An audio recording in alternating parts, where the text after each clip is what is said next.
서울의 밤은 비에 젖어 반짝였다. 강남의 고층 빌딩 사이. 젖은 아스팔트 위로 네온 불빛이 번져 흐렸다. 그리고 그 한복판에서 이준혁은 이를 악물고 서 있었다. 너 따위가 뭔데 나를 이렇게 만들지? 준혁은 낮은 목소리로 내뱉었다. 그의 눈에는 분노와 혼란이 뒤엉켜 있었다. 맞은편에 선 민재는 아무 말 없이 그를 바라보았다. 민재의 부드러운 눈빛은 준혁의 가슴을 더 세게 찔렀다. 이준혁 32세 대한민국 최고 로펌 한강의 법무팀 차장. 그는 완벽했다. 아니, 완벽해야만 했다.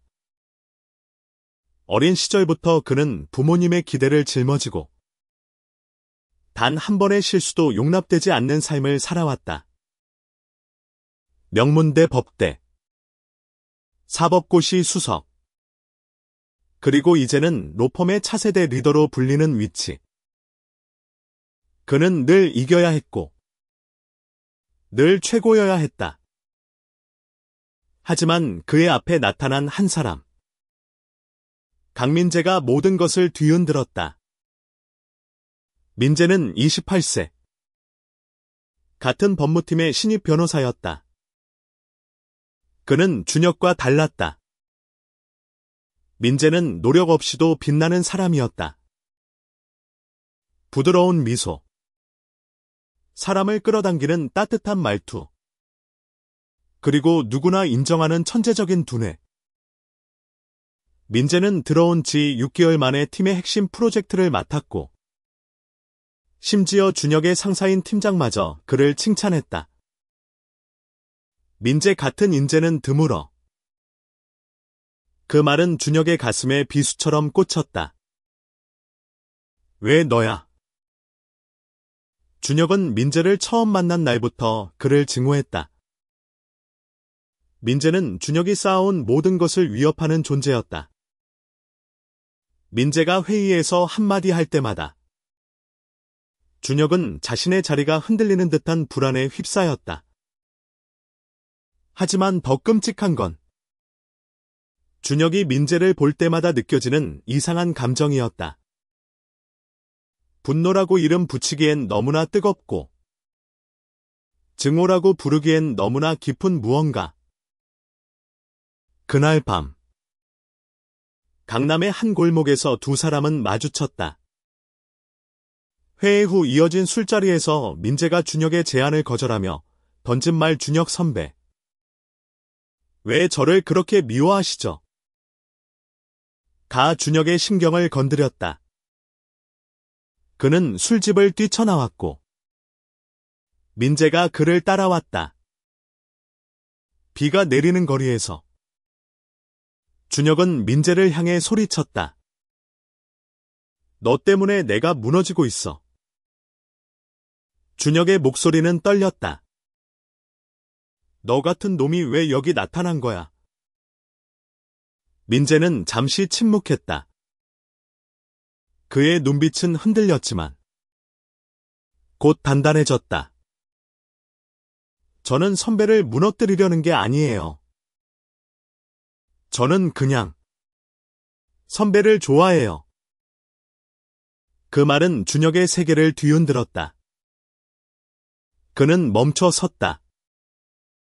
비가 그의 얼굴을 타고 흘렀지만 그는 민재의 말을 믿을 수 없었다.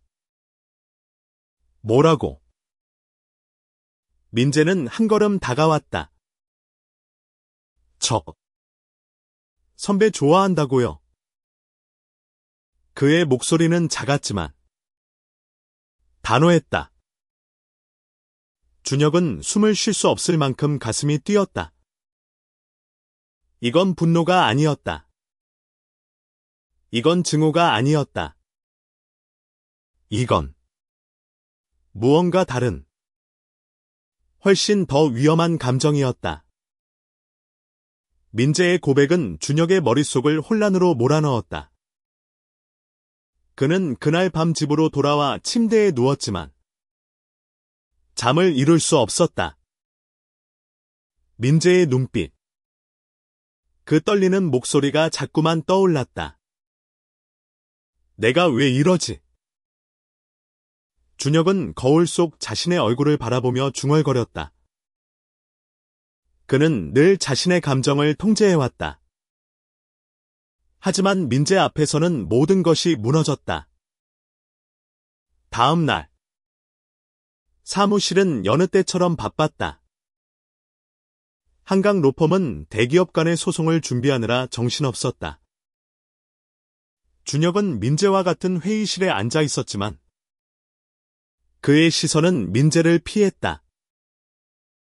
민재는 평소처럼 차분히 자료를 정리하며 의견을 제시했다. 이 조항은 좀 더 명확히 수정해야 할 것 같습니다. 민재의 목소리는 부드러웠지만 그 안에는 단단한 자신감이 있었다. 준혁은 이를 악물었다. 저 녀석은 왜 저렇게 완벽한 걸까? 하지만 그날 오후 사건이 터졌다. 팀장이 민재에게 소송의 핵심 역할을 맡기며 준혁을 보조 역할로 돌렸다. 민재가 이번엔 주도적으로 나가줘. 준혁, 너는 민재를 지원해. 팀장의 말은 준혁에게 굴욕이었다. 그는 자리에서 일어나 사무실을 나섰다. 복도 끝에서 그는 벽을 주먹으로 쳤다. 왜 나를 이렇게 만드는 거야? 민재가 그를 따라왔다. 선배, 괜찮으신가요? 민재의 목소리는 진심이었다. 준혁은 돌아섰다. 너 때문에 내가 이렇게 된 거야. 그의 목소리는 갈라졌다. 민재는 조용히 그를 바라보았다. 선배. 저는 선배를 존경해요. 경쟁하려는 게 아니에요. 존경. 준혁은 비웃듯 내뱉었다. 너 같은 천재가 나를 존경한다고. 웃기지 마. 민재는 한숨을 쉬었다. 선배는 모르시겠지만 저는 선배를 보면서 이 로펌에서 버틸 힘을 얻었어요. 선배의 노력, 선배의 완벽함. 저는 그걸 따라가고 싶었어요. 준혁은 말문이 막혔다. 민재의 말은 그의 가슴을 뜨겁게 만들었다. 그는 민재를 밀쳐내려 했지만 손이 민재의 어깨에 닿는 순간 멈췄다. 민재의 눈빛은 진심이었다. 준혁은 그 눈빛에 끌려 들어가는 자신을 느꼈다. 그날 밤, 두 사람은 다시 마주쳤다. 사무실 근처의 한적한 공원이었다. 비는 내리지 않았지만 공기는 차가웠다. 민재가 먼저 입을 열었다. 선배, 저를 미워하지 말아주세요. 저는 그냥 선배 곁에 있고 싶어요. 준혁의 심장이 쿵쾅거렸다. 그는 민재를 밀어내려 했지만 그의 몸은 반대로 움직였다. 그는 민재의 손을 잡았다. 너 나를 왜 이렇게 만드는 거야?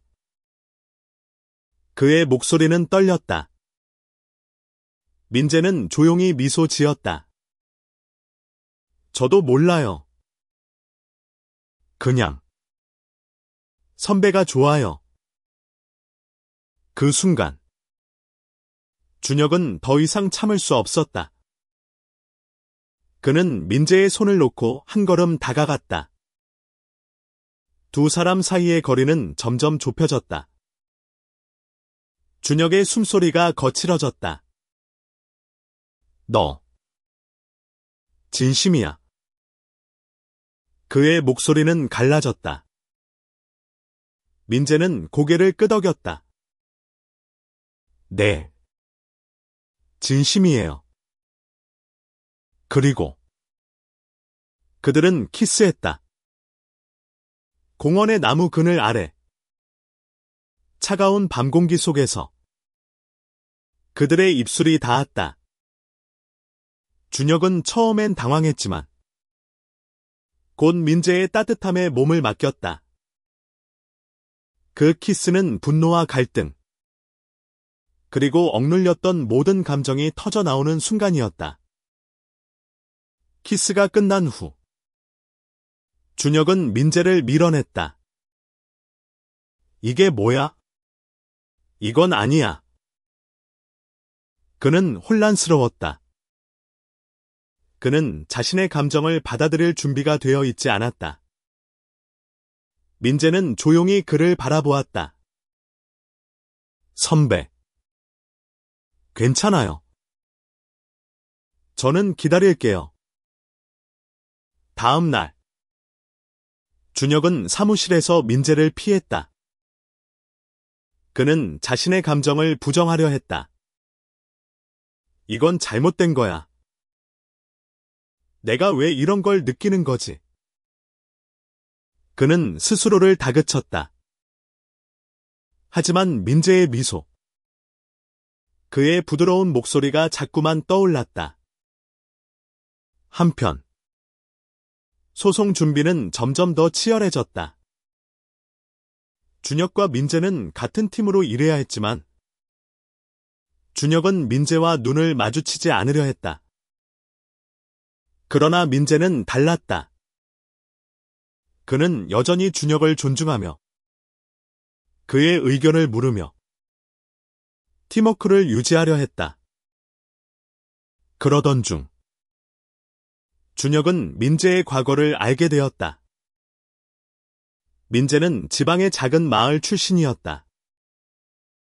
그는 가난한 가정에서 자랐고 홀로 상경의 법대를 졸업했다. 민재의 완벽함은 타고난 것이 아니라 끝없는 노력의 결과였다. 준혁은 그 사실에 충격을 받았다. 내가 민재를 오해했나? 그날 밤, 준혁은 민재를 찾아갔다. 그는 민재의 아파트 앞에서 망설였다. 문을 두드리기 전, 그는 심호흡을 했다. 문이 열리고 민재가 놀란 얼굴로 그를 맞았다. 선배. 무슨 일이에요? 미안해. 준혁은 힘겹게 말했다. 너를 오해했어. 그리고 나 너를 좋아해. 민재의 눈이 커졌다. 그는 조용히 준혁의 손을 잡았다. 선배. 저도요. 그들의 관계는 조심스럽게 시작되었다. 준혁은 여전히 자신의 감정을 완전히 받아들이지 못했다. 그는 평생 완벽해야 한다는 압박 속에서 살아왔고, 이런 감정은 그에게 낯설고 두려운 것이었다. 하지만 민재는 달랐다. 그는 솔직했고, 언제나 준혁을 향한 마음을 숨기지 않았다. 선배. 우리 그냥 천천히 가요. 민재는 미소 지으며 말했다. 시간이 필요하면? 저는 기다릴게요. 그의 말은 준혁의 마음을 녹였다. 그러나 사무실에서는 모든 것이 복잡해졌다. 동료들은 두 사람 사이의 미묘한 변화를 눈치챘다. 특히 팀장인 최상호는 민재를 지나치게 감싸는 준혁의 태도를 이상하게 여겼다. 준혁, 너 민재한테 너무 관대하지 않아? 최상훈의 말에 준혁은 당황했다. 그는 자신의 감정이 드러날까 두려웠다. 한편, 소송은 점점 더 치열해졌다. 상대 기업은 예상보다 훨씬 강력한 증거를 제시했고, 한강 로펌은 위기에 몰렸다. 준혁과 민재는 밤늦게까지 자료를 검토하며 전략을 세웠다. 그 과정에서 두 사람은 점점 더 가까워졌다. 선배, 이 부분은 이렇게 접근하면 어떨까요? 민재가 자료를 가리키며 말했다. 그의 손이 준혁의 손에 스쳤다. 준혁은 순간적으로 심장이 뛰었지만 이를 감추려 애썼다. 그래. 좋아. 그렇게 해보자. 그날 밤, 사무실에서 두 사람은 다시 키스했다. 이번엔 더 깊고, 더 진심이었다. 준혁은 자신의 감정을 더 이상 부정할 수 없었다. 그는 민재를 끌어안았다. 너 때문에 내가 미쳐. 그는 속삭였다. 민재는 웃으며 그의 품에 안겼다. 저도요. 선배. 하지만 그들의 행복은 오래가지 않았다. 다음 날, 최상훈이 준혁을 따로 불렀다. 준혁, 너랑 민재 사이에 무슨 일 있는 거지? 그의 눈빛은 날카로웠다. 준혁은 숨이 막혔다. 최상훈의 질문은 준혁을 얼어붙게 만들었다. 그는 뭐라고 대답해야 할지 몰랐다. 팀장님. 무슨 말씀이신지 준혁은 말을 더듬었다. 최상훈은 눈을 가늘게 뜨며 말했다. 너희 둘. 요즘 너무 붙어 다니잖아. 회사에서 그런 관계는 곤란해. 준혁은 가슴이 철렁했다. 그는 자신의 감정을 숨기려 했지만 이미 늦었다. 최상훈은 그들의 관계를 의심하고 있었다. 준혁은 사무실을 나와 화장실로 들어갔다. 거울 속 자신의 얼굴은 창백했다. 내가 뭘 하고 있는 거지? 그는 스스로를 질책했다. 민재는 준혁의 변화를 눈치챘다. 그는 조심스럽게 준혁에게 다가갔다. 선배. 무슨 일 있어요? 민재의 목소리는 걱정으로 가득했다. 준혁은 고개를 저었다. 아무것도 아니야. 그냥. 좀 복잡해. 하지만 민재는 물러서지 않았다. 그는 준혁의 손을 잡았다. 선배. 우리 같이 이겨낼 수 있어요. 무슨 일이든 말해줘요. 준혁은 민재의 손을 뿌리쳤다. 너 때문에 내가 이렇게 된 거야. 그의 목소리는 날카로웠다. 민재는 상처받은 표정으로 그를 바라보았다. 선배. 그 순간, 준혁은 자신이 너무 멀리 갔다는 걸 깨달았다. 그는 민재를 끌어안았다. 미안해. 나 그냥 무서워. 그의 목소리는 떨렸다. 민재는 조용히 그의 등을 토닥였다. 괜찮아요. 선배. 저도 무서워요. 하지만 우리 같이 버텨볼게요. 소송은 점점 더 치열해졌다. 준혁과 민재는 밤낮 없이 일하며 팀을 이끌었다. 그들의 노력은 결실을 맺었고 한강 로펌은 소송에서 승리했다. 팀원들은 환호했지만 준혁과 민재는 조용히 서로를 바라보았다. 그들의 눈빛에는 승리보다 더 깊은 무언가가 있었다.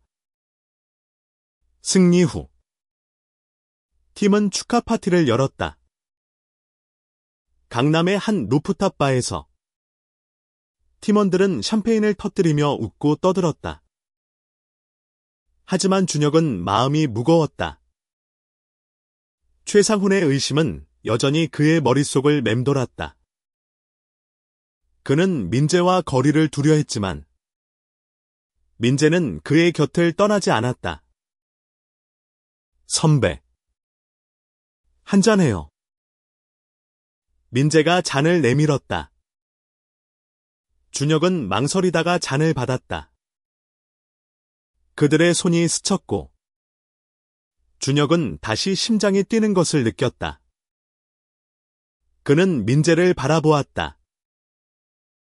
민재의 미소는 여전히 따뜻했다. 파티가 끝난 후 두 사람은 강남의 거리로 나왔다. 밤 공기는 차가웠지만 그들의 대화는 뜨거웠다. 선배, 우리 이제 어떻게 할까요? 민재가 물었다. 준혁은 한숨을 쉬었다. 나도 몰라. 하지만 너 없인 안 될 것 같아. 민재는 미소 지었다. 저도요. 선배. 그 순간 준혁은 결심했다. 그는 민재의 손을 잡고 말했다. 우리 같이 가보자. 무슨 일이 있어도. 민재는 고개를 끄덕였다. 네. 같이 가요. 하지만 그들의 결심은 곧 시험대에 올랐다. 다음 날 최상훈이 준혁을 다시 불렀다. 준혁, 너 이번에 승진 기회 놓쳤어. 민재와의 문제 때문이야. 그의 말은 냉정했다. 준혁은 충격을 받았다. 그는 자신의 경력을 위해 모든 것을 바쳤지만 이제 그 모든 것이 무너질 위기에 처했다.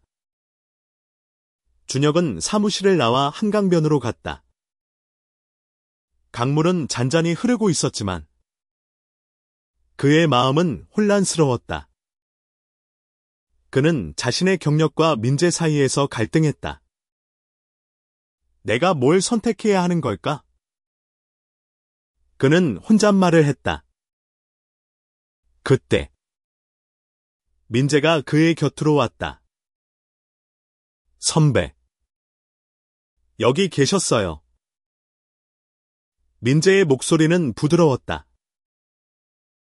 준혁은 그를 바라보았다. 민재, 나 때문에 너도 피해볼까봐 무서워. 민재는 미소 지었다. 선배, 저는 괜찮아요. 우리가 함께라면 뭐든 이겨낼 수 있어요. 그 말은 준혁에게 용기를 주었다. 그는 민재의 손을 잡았다. 그래. 같이 가자. 그들은 서로를 끌어안았다. 한강의 바람이 그들을 감쌌다. 준혁은 자신의 감정을 받아들였다. 그는 더 이상 완벽해야 한다는 강박에서 벗어났다. 민재와 함께라면 그는 어떤 시련도 이겨낼 수 있을 것 같았다. 시간이 흘렀다. 준혁과 민재는 한강 로펌을 떠나 자신들의 법률 사무소를 열었다. 그들의 사무소는 소수자들의 권리를 보호하는 데 초점을 맞췄다. 그들은 함께 싸웠고 함께 사랑했다. 마지막으로 그들은 한강변에서 다시 만났다. 민재가 준혁의 손을 잡으며 말했다. 선배. 우리 잘 해냈죠? 준혁은 미소 지었다. 그래. 우리가 해냈어. 그들의 키스는 한강의 물결처럼 잔잔하고 뜨거웠다. 그들은 서로를 통해 진정한 자신을 찾았고 사랑을 통해 세상을 바꿨다.